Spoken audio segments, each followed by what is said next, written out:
साहित्य निधि में आज सुनिए प्रतिष्ठित कथाकार उषा राजे सक्सेना की लिखी हुई कहानी सवेरा। उषा जी महज एक कहानीकार नहीं बल्कि प्रवासी साहित्य को उदात्त ऊंचाइयों तक ले जाने वाली एक आंदोलनकारी कार्यकर्ता हैं। प्रस्तुत है उनकी कहानी सवेरा। सुनहरे बालों और नीली आंखों वाला नौजवान पीटर फेनिगन साउथ लंदन के फ्रेटर्निटी चिल्ड्रंस होम, जो एक अनाथाश्रम है, में पला पुसा नवयुवक था। उसने अपने जन्म देने वाले माता पिता को नहीं देखा था। वयस्क होने पर एक बार उसने उन्हें खोजने की कोशिश भी की थी, पर वे लोग उसे उस पते पर नहीं मिले थे जो पता होम के रजिस्टर में दर्ज था। पीटर को दुख तो हुआ, पर कोई ऐसा खास दुख नहीं हुआ कि वो मातम मनाए। उसने सोचा, जिसे कभी देखा नहीं, जिसे कभी जाना नहीं, उसके मिलने ना मिलने का क्या दुख मनाना। जिंदगी चलती रहती है। चिल्ड्रंस होम की मदर ने उसे और उसके साथ के अन्य बच्चों को बराबरी से प्रेम और स्नेह बांटा था। वहीं होम में काम करने वाले केयर टेकर दरबान एल्बर्ट के साथ उसने घड़ियों की टिक टिक और उनके मैकेनिज्म में रुचि लेनी शुरू कर दी थी। एल्बर्ट के गॉर्डन शेड के अंदर कबाड़ियों से खरीदी ढेरों पुरानी फालतू घड़ियां रखी हुई थीं। 5 वर्षीय पीटर स्कूल के बाद बजाय अन्य बच्चों के साथ खिलौने से खेलने के खाली वक्त में एल्बर्ट के साथ घड़ियों के डायल, गियर, पेंच, स्प्रिंग, लीवर और पेंडुलम आदि के साथ खेला करता था। वयस्क होते ही पीटर ने एल्बर्ट के प्रोत्साहन पर स्मॉल स्केल इंडस्ट्रीज़ के अंतर्गत बैंक से लोन लेकर टूटिंग मार्केट के अंदर एक खोखे में घड़ी मरम्मत की वर्कशॉप खोल ली। बूढ़े एल्बर्ट ने अपनी सारी एंटीक अर्थात पुरानी विशेष महत्व वाली घड़ियों का स्टॉक पीटर को दे दिया। वर्कशॉप चल निकला। टिल मतलब कैश मशीन में अच्छा खासा पैसा आने लगा। प्रत्येक रविवार को एल्बर्ट और मदर से मिलने होम जरूर जाता।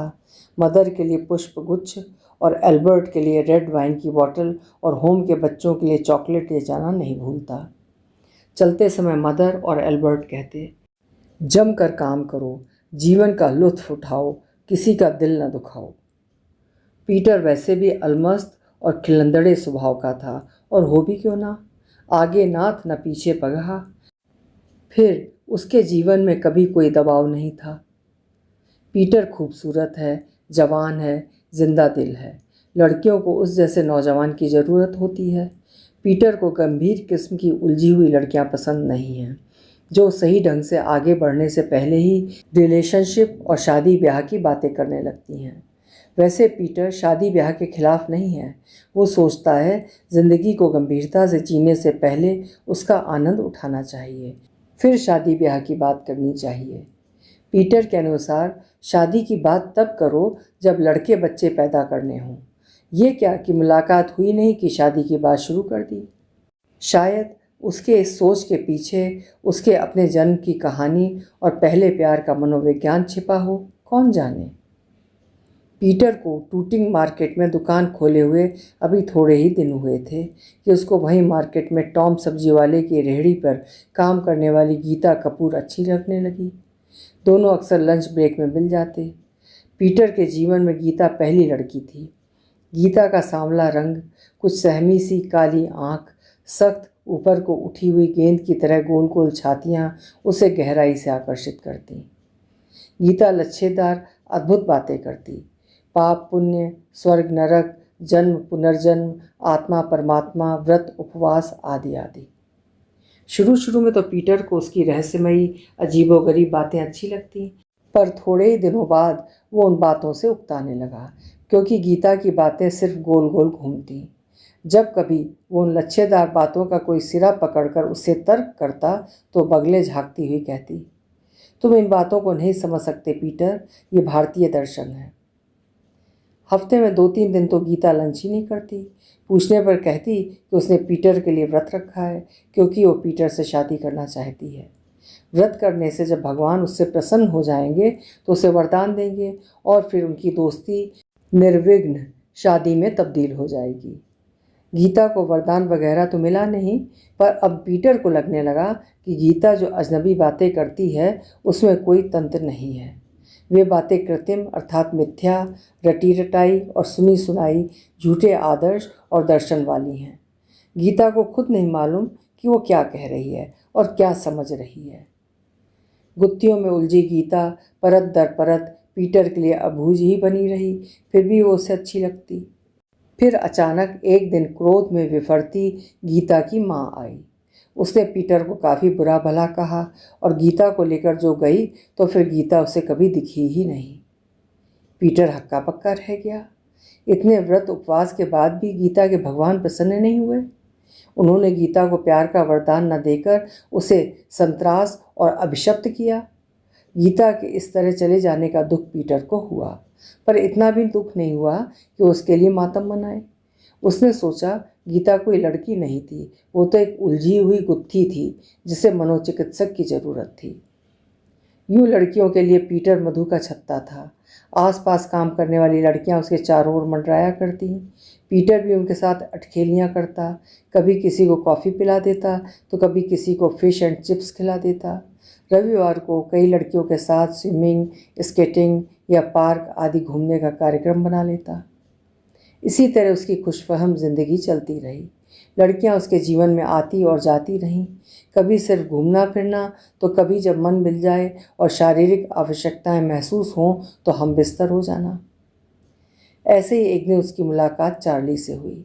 उस दिन चार्ली अपने कैसियो घड़ी पीटर के वर्कशॉप में ठीक करवाने आई थी। चार्ली चुलबुली और रंगीले स्वभाव की तितली थी।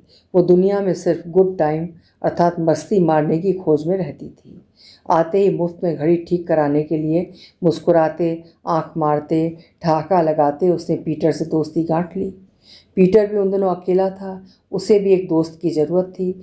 सो दोनों थोड़ी देर इधर उधर की बातें करते रहे। इतने में दुकान बढ़ाने का वक्त हो गया। पीटर ने दुकान बंद करते हुए कहा, चार्ली कॉफ़ी चलेगी? क्यों नहीं, चलो पब चलते हैं, मेरा मन तो बकार्डी डी पीने का है। चार्ली ऐसी बातूनी निकली कि समय का पता ही नहीं चला। पीटर को चार्ली के साथ बिताई वो शाम इतनी अच्छी लगी कि वो अक्सर उसे निमंत्रित कर लेता। चार्ली लंदन के हर ऊंचे दर्जे के रेस्टोरेंट, पब, क्लब और थिएटर आदि से परिचित थी। मतलब ये कि चार्ली एक अच्छी खासी सोशलाइट थी। उसने पीटर का परिचय लंदन के तकरीबन सभी नाइट क्लबों और डिस्को हॉल से करा दिया। चार्ली को संगीत की भी अच्छी समझ थी। उसने पीटर को jazz, blues, reggae metal, rock and roll, punk, folk, soul आदि आधुनिक संगीत का आनंद लेना भी सिखा दिया। पीटर तो बस चार्ली का ऐसा फ़ैन हो गया कि उससे बगैर मिले उसे अपनी शाम अधूरी ही लगती। होम में पले पुसे होने के कारण पीटर को इस तरह के मनोरंजक सामाजिक जीवन का पता ही नहीं था। आज शाम उसने चार्ली को फिर निमंत्रित किया था। हल्की हल्की बारिश हो रही थी। पीटर ने सोचा आज कहीं बाहर जाने के बजाय घर पर ही चार्ली के साथ जश्न मनाया जाए। वैसे भी आज उसकी तबीयत कुछ ढीली लग रही थी, अतः खोखा बंद करके पार्किंग स्लॉट से कार निकालकर वो अपने स्थानीय फिश एंड चिप्स की दुकान पर जा पहुंचा, जो अंडरग्राउंड स्टेशन से बिल्कुल सटा हुआ था। दुकान में पहुंचते ही उसने अपने चिर परिचित ग्रीक सिप्रियट चिप्पी एंटोनियो से कहा, headache and chips twice with salt and vinegar Tony, अर्थात हेडेक मछली और तले हुए आलू की फांके नमक और सिरके के साथ 2 पुड़िया, और 10 पाउंड का एक नोट काउंटर पर रखते हुए जोड़ा, जरा जल्दी करना मेरे दोस्त, अभी लोग गओ, बस 1 मिनट। कहते हुए काउंटर पर खड़े एंटोनियो ने पीछे मुड़कर हाँक लगाई। हेडेक और चिप्स के 2 पैकेट नमक और सिरके के साथ सुल्फ़ी, हमारे रोज़ाना के ग्राहक पीटर फेनिंग के लिए। अभी मुश्किल से 2 मिनट भी नहीं बीते होंगे कि सुल्फ़ी ने करीने से सफ़ेद रिसाइकल्ड कागज़ में लपेटे हुए फिश और चिप्स के 2 पैकेट ठक से काउंटर पर रखते हुए पीटर की ओर बिना देखे कहा, ये रहे फिश एंड चिप्स, तुम्हारी शाम अच्छी ही गुजरे पीटर। फिश और चिप्स के पैकेट हाथ में उठाते हुए पीटर ने बड़े दोस्ताना ढंग से ग्रीक सुंदरी सुल्फ़ी को भरपूर नज़र से देखते हुए थैंक यू सुल्फ़ी कहा, पर सुल्फ़ी ने ना तो उसकी तरफ देखा और ना ही कोई जवाब दिया। जवानी और ज़िंदगी को एक उत्सव की तरह जीने की ख्वाहिश रखने वाले पीटर ने कई बार सुल्फी की ओर दोस्ती का हाथ बढ़ाया, पर सुल्फी अपने नाटे गठीले बदन वाले कंजूस तोंदियल ग्रीक चिप्पी में ही मगन रहती। पीटर मनीमन सुल्फी की नादानी पर मुस्कुराता। रिसाइकल पेपर में लिपटे फिश एंड चिप्स के पैकेट को जब पीटर ने हाथ में उठाया तो ताज़ा तली मछली और चिप्स की गंध ने उसके बदन में दोहरी भूख जगा दी। चार्ली की ट्रेन बस आने ही वाली होगी, सोचते हुए पीटर ने बगल में इंडियन ऑफ लाइसेंस से किंगफिशर बियर के 4 ठंडे टिन खरीद कर गाड़ी की पिछली सीट पर फिश एंड चिप्स के पैकेट से थोड़ी दूर पर रख ड्राइविंग सीट पर बैठते हुए इंजन इग्नाइट करने के लिए चाबी घुमाई। चार्ली बस आने ही वाली होगी, सोचते हुए वो चार्ली के आने का इंतज़ार करने लगा। नवंबर का महीना, हवा में ठंडक और रिमझिम बारिश में बर्फ़ के कण मौसम को रहस्यमय ढंग से मादक बना रहे थे। पानी की बूंदें विंड स्क्रीन पर गिरती और बिखरती छितरती हुई किसी अदृश्य कारण से एक दूसरे में विलीन हो जाती। अपने खिलंदड़े स्वभाव के विरुद्ध पीटर ने सोचा, हम भी इन पानी की बूंदों की तरह हैं। हम भी बस दुनिया में आ जाते हैं, एक दूसरे से मिलते हैं, एक दूसरे को भोगते हुए जीवन का आनंद उठाते हैं और फिर समय के साथ न जाने कहाँ इधर उधर हो जाते हैं। तभी चार्ली 10 इंच की चोली और बित्ते भर का लेदर स्कर्ट पहने, कंधे पर जैजी सुनहरा बैग लटकाए एस्केलेटर के ऊपर आती नजर आई। हाय सेक्सी, कहते हुए पीटर ने तेजी से हाथ हिलाया। हाय पीट, कहते हुए चार्ली इठलाई तो पतली आबनूसी कमर में पड़ी गिलट की करधनी खनखनाई और उसका श्यामल प्रतिरूप और अंग प्रत्येक बिजली के फूल सा दमक उठा। चार्ली पीटर की ओर तेजी से बढ़ी। हाय, मुझे आने में देर तो नहीं हुई? अरे नहीं तो, मैं भी बस अभी अभी आया हूँ, but you are looking bloody smart. बिना वजह जोरों का ठहाका लगाते हुए चार्ली ने पीटर के सफ़ेद सुर्ख गालों पर अपने मोटे काले लबरेज होठों का एक भरपूर चुंबन जड़ दिया। पीटर को अच्छा लगा। आज मौसम खूब रंगीला है, खूब मस्ती करेंगे, ज़िंदगी का लुत्फ़ उठाएंगे। तो फिर आज क्या प्लान है पीट? चार्ली का रोम रोम उत्तेजना से चुलबुला उठा। सारे दिन टोरी काउंसलर मिस्टर डोराहटी के प्रार्थियों से झिक झिक किटकिट करते थकी थकाई चार्ली के नथनों में जब फिश और चिप्स की सुगंध घुसी तो उसने मुड़कर पिछली सीट पर नज़र डाली। आज शाम बस आनंद आ जाएगा। तुमने तो पहले खाने का ज़ोरदार इंतज़ाम कर रखा है, मेरा प्रिय ब्रिटिश राष्ट्रीय भोजन फिश एंड चिप्स। चार्ली ने पीटर को खुश करने के लिए कहा। या मीडियर, पीटर ने खुश होकर उसे बाहों में बांधा तो उसके कसरती बदन के छुअन से चार्ली के तन बदन में हजारों वाट के बल्ब जलने बुझने लगे। उसने बिना वजह एक ठहाका लगाया। पीटर भी हंस पड़ा। चार्ली ने पीटर की बाहों में चुटकी काटते हुए पूछा, तो आज और क्या प्लान है पीट? बस अपने फ्लैट पर चलते हैं, चलें? कहते हुए बिना उत्तर की प्रतीक्षा किए पीटर ने गाड़ी स्टार्ट कर दी। बढ़िया, मुझे तो फिश एंड चिप्स के साथ तुम्हारे बदन की खुशबू भी बेताब कर रही है। चार्ली ने चुलबुलाते हुए पीटर के कंधे को अपने कंधे के ऊपरी मन से टहोका मारा। पीटर ने आनंदित होकर किलकारी भरी। यप, जॉन ट्रेवल्टा और ओलिविया न्यूटन जॉन की Oldi hit Saturday night fever, fish and chips, Kingfisher और फिर चुलबुली चार्ली की चोहलें। क्या ख्याल है? अरे वाह, क्या बात है, क्या खूब कॉम्बिनेशन है। चार्ली ने अपने गुदास गालों से पीटर के कंधों को रगड़ा, फिर आगे जोड़ा। पीट, आज वाल्डाफ में टाइटैनिक फिल्म का प्रीव्यू है। मैं तो वहाँ जाने की योजना बनाकर आई थी। वहाँ सभी बड़े बड़े एक्टर एक्ट्रेसेस के साथ प्रिंसेस डायना और प्रिंस चार्ल्स वगैरह आ रहे हैं। ज़बरदस्त कॉकटेल का इंतज़ाम है। मैंने तो तुम्हारे नाम से 2 अग्रिम टिकट भी सुरक्षित करा लिए हैं। ओह, चार्ली, जाने को तो मेरा भी मन है, पर आज जाना ठीक नहीं होगा। दोपहर में मेरे सिर में तीव्र दर्द उठा और ऐसा लगा कि पल भर में सारी दुनिया अंधेरी हो गई। ओ डियर, तुमने अपने जनरल प्रैक्टिशनर से परामर्श लिया? चार्ली ने बुझे हुए स्वर को खुशफहम बनाते हुए कहा। अरे नहीं, ऐसा तो कई बार सर्दी जुकाम या अधिक काम करने से भी हो जाता है। आज घर पर थोड़ा आराम कर लेंगे तो सब ठीक हो जाएगा।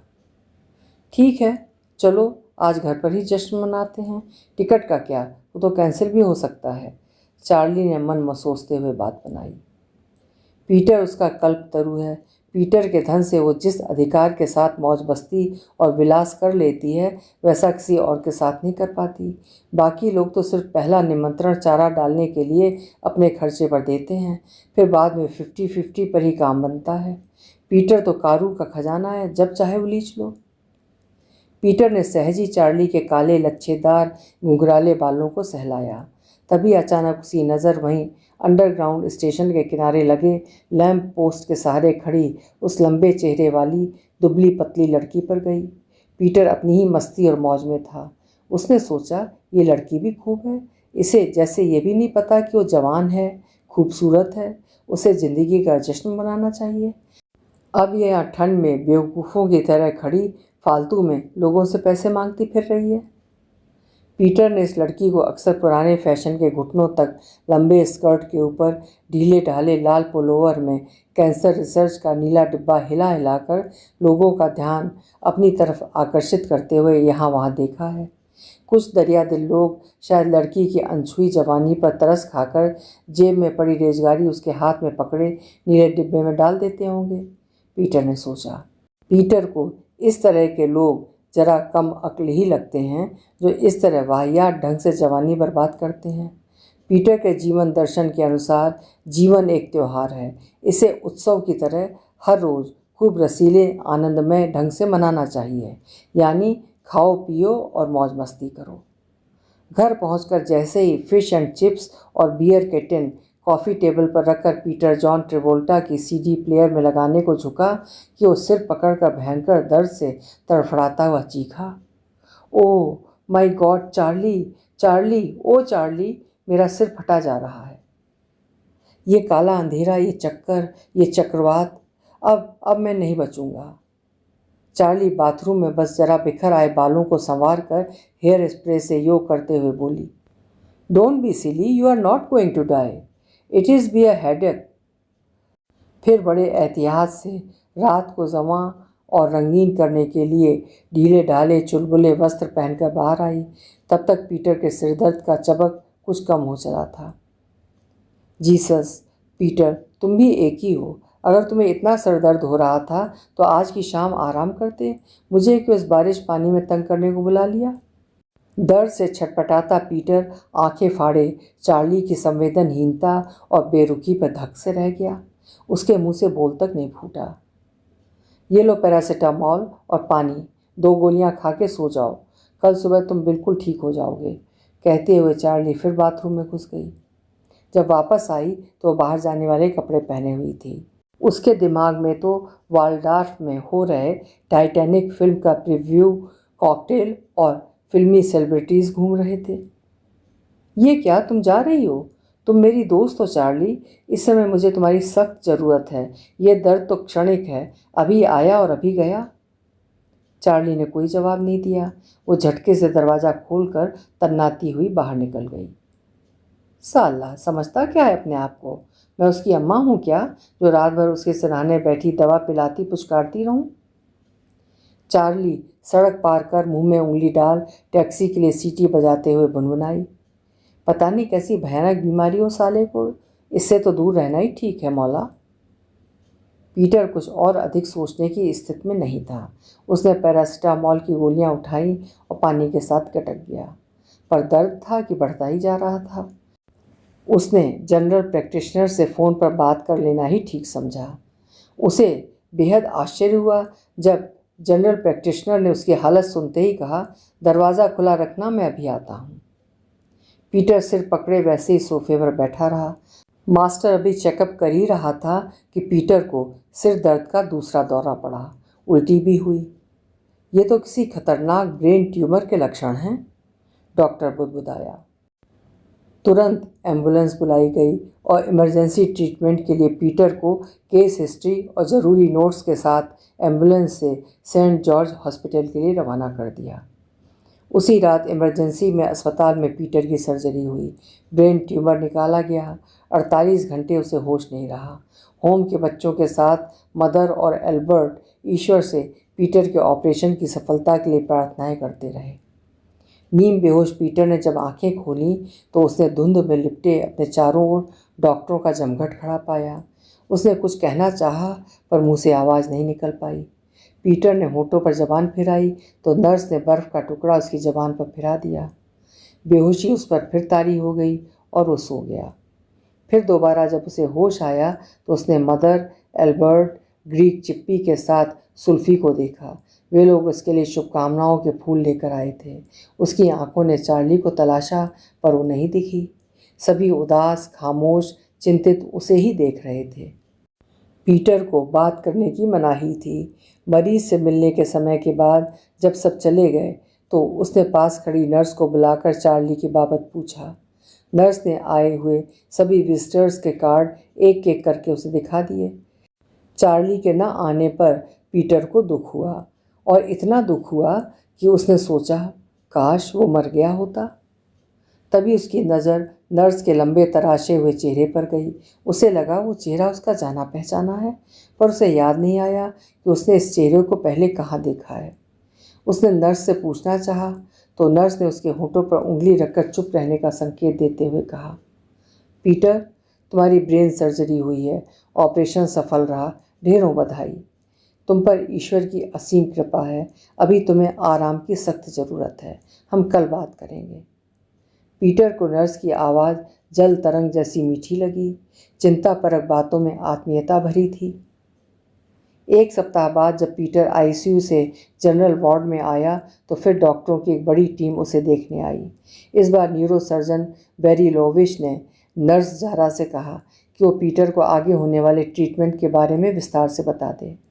शाम के खाने के बाद नर्स जारा जब आखिरी राउंड पर मरीजों को दवा देने आई तो वो पीटर को दवा आदि देकर वहीं उसके बिस्तर के पास रखी कुर्सी पर बैठ गई और पीटर के दाहिने हाथ को स्नेह से सहलाते हुए बोली, पीटर, सर्जन बेरिलोविच और तुम्हारे कंसल्टेंट कह रहे थे कि तुम स्वास्थ्य लाभ कर रहे हो।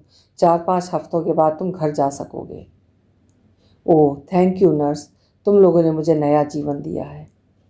ब्लड प्रेशर लेते हुए नर्स जारा हल्के से हंसी और फिर बोली, ये तो हमारा काम है पीटर, पर उस दिन यदि तुम्हारे जनरल प्रैक्टिशनर ने तुम्हें तुरंत स्ट्रॉन्ग नोट्स के साथ इमरजेंसी में यहाँ भर्ती कराने के लिए एम्बुलेंस से नहीं भेजा होता तो तुम्हें ब्रेन रैप्चर हो सकता था और फिर तुम्हें बचाना मुश्किल हो जाता।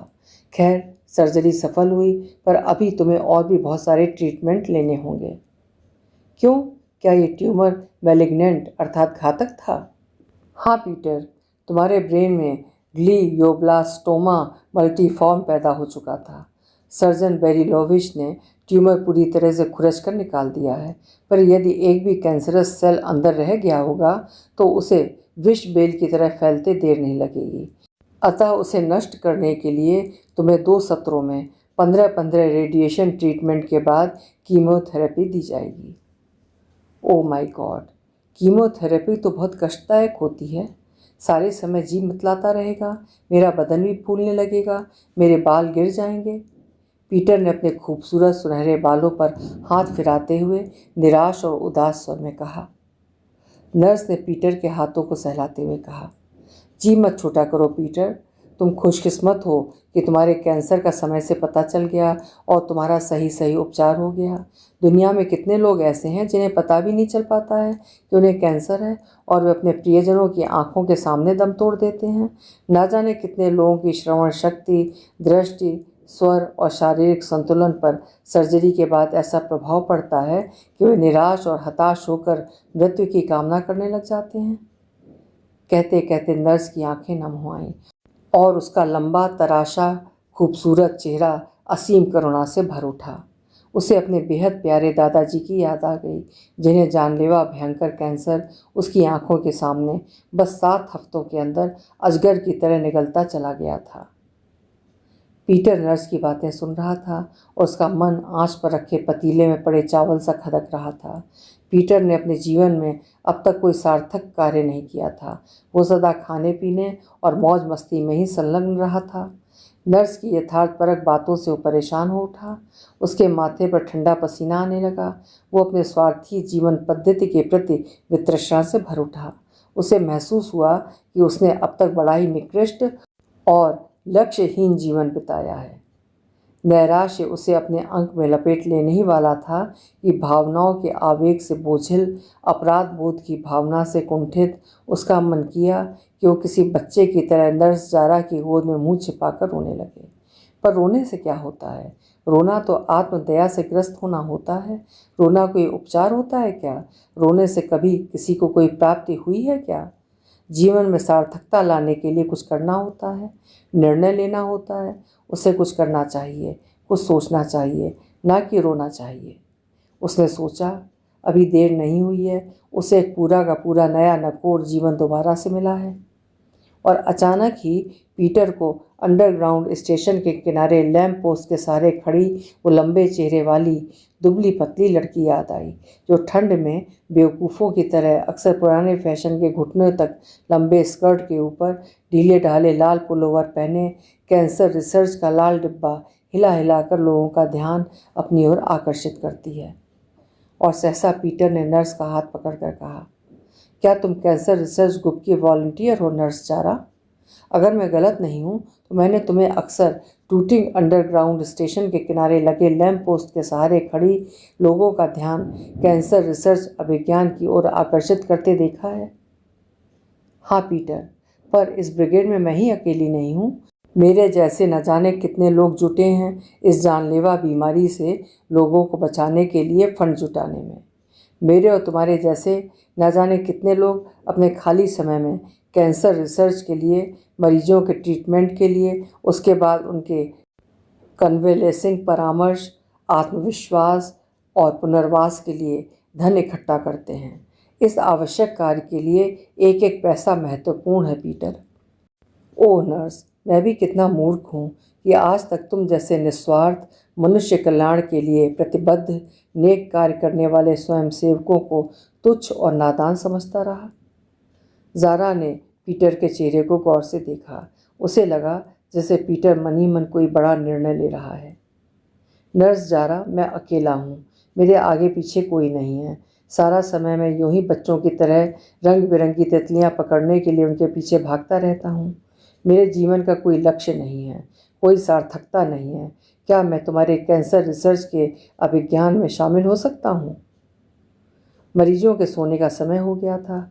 जारा ने पीटर के बेड के चारों ओर पर्दा खींचते हुए चलते चलते उसके होठों को हल्के से उंगली से छू दिया, फिर उसकी आंखों में झांका। पीटर को लगा मानो मदर टेरेसा ने उस पर अपना अमित स्नेह प्रेम से उड़ेल दिया हो। नर्स जारा मुस्कुराई, फिर बोली, दुखी मत हो पीटर, हम में से अधिकतर लोग जीवन के ऐसे मोड़ों पर आकर ही उसकी गहराई और सच्चाई को समझते हैं। सच बात तो यह है कि जब जागो तभी सवेरा। अभी आप सुन रहे थे उषा राजे सक्सेना जी की लिखी हुई कहानी सवेरा।